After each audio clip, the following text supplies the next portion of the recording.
ರಾಷ್ಟ್ರಮಟ್ಟದ ಕರಾಟೆ ಪಂದ್ಯಾವಳಿ ನಾಗ್ martial arts ಅಕಾಡೆಮಿಗೆ ಸಮಗ್ರ ಪ್ರಶಸ್ತಿ. ಮೈಸೂರಿನ ನಾಗ ಮಾರ್ಷಲ್ ಆರ್ಟ್ಸ್ ಅಕಾಡೆಮಿಯಿಂದ ಮೈಸೂರಿನ ಚಾಮುಂಡೇಶ್ವರಿ ಒಳ ಕ್ರೀಡಾಂಗಣದಲ್ಲಿ ನಡೆದ 20ನೇ ರಾಷ್ಟ್ರಮಟ್ಟದ ಕರಾಟೆ ಚಾಂಪಿಯನ್ಶಿಪ್ ಪಂದ್ಯಾವಳಿಯಲ್ಲಿ ಚಾಮರಾಜನಗರದ ನಾಗ ಮಾರ್ಷಲ್ ಆರ್ಟ್ಸ್ ಅಕಾಡೆಮಿ ಕರಾಟೆ ಪಟುಗಳು ಭಾಗವಹಿಸಿ ವಿವಿಧ ವಿಭಾಗಗಳಲ್ಲಿ ಸ್ಪರ್ಧಿಸಿ ಉತ್ತಮ ಪ್ರದರ್ಶನ ನೀಡಿ ವಿಜೇತರಾಗಿ ಬಹುಮಾನಗಳನ್ನು ಪಡೆದು ಜಿಲ್ಲೆಗೆ ಕೀರ್ತಿ ತಂದಿದ್ದಾರೆ. ಕತಾ ಮತ್ತು ಕುಮಿತಿಯ ವಿವಿಧ ವಿಭಾಗಗಳಲ್ಲಿ 17 ಪ್ರಥಮ ಸ್ಥಾನ, 14 ದ್ವಿತೀಯ ಸ್ಥಾನ, 21 ತೃತೀಯ ಸ್ಥಾನಗಳನ್ನು ಪಡೆದು ಓವರ್ ಆಲ್ ಚಾಂಪಿಯನ್ಶಿಪ್ ಟ್ರೋಫಿಯನ್ನು ಮುಡಿಗೇರಿಸಿಕೊಂಡಿದ್ದಾರೆ.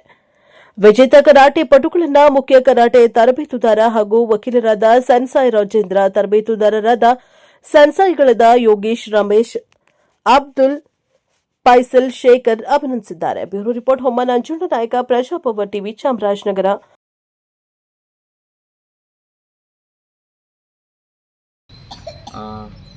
ನಾಗ ಮಾರ್ಷಲ್ ಆರ್ಟ್ಸ್ ಅಕಾಡೆಮಿ ವತಿಯಿಂದ ಮೈಸೂರಿನ ಚಾಮುಂಡಿ ಕ್ರೀಡಾಂಗಣದಲ್ಲಿ ದಿನಾಂಕ 11/1/2026ರಂದು 20ನೇ ರಾಷ್ಟ್ರಮಟ್ಟದ ಕರಾಟೆ ಪಂದ್ಯಾವಳಿಯನ್ನು ಏರ್ಪಡಿಸಿದ್ದು ನಮ್ಮ ಚಾಮನಗರದ ನಾಗ ಮಾರ್ಷಲ್ ಅಕಾಡೆಮಿ ವತಿಯಿಂದ ಸುಮಾರು 60 ಮಕ್ಕಳು ಭಾಗವಹಿಸಿ ವಿವಿಧ ವಿಭಾಗಗಳಲ್ಲಿ ಕಟ ಮತ್ತು ಕುಮಿತಿ ವಿಭಾಗ ಅದರಲ್ಲಿ 17 ಪ್ರಥಮ ಸ್ಥಾನವನ್ನು ಪಡ್ಕೊಂಡಿದ್ದಾರೆ.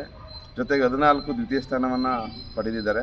ಜೊತೆಗೆ 25 ತೃತೀಯ ಸ್ಥಾನವನ್ನು ಗೆದ್ದು ನಮ್ಮ ನಗರಕ್ಕೆ ಮತ್ತು ನಮ್ಮ ಸಂಸ್ಥೆಗೆ ಒಂದು ಕೀರ್ತಿಯನ್ನು ತಂದಿದ್ದಾರೆ. ಅವರೆಲ್ಲರಿಗೂ ನಾನು ಮತ್ತು ವೈಯಕ್ತಿಕವಾಗಿ ನಮ್ಮ ಸಂಸ್ಥೆಯಿಂದ ಅಭಿನಂದನೆಗಳು ಸಲ್ಲಿಸ್ತೇನೆ.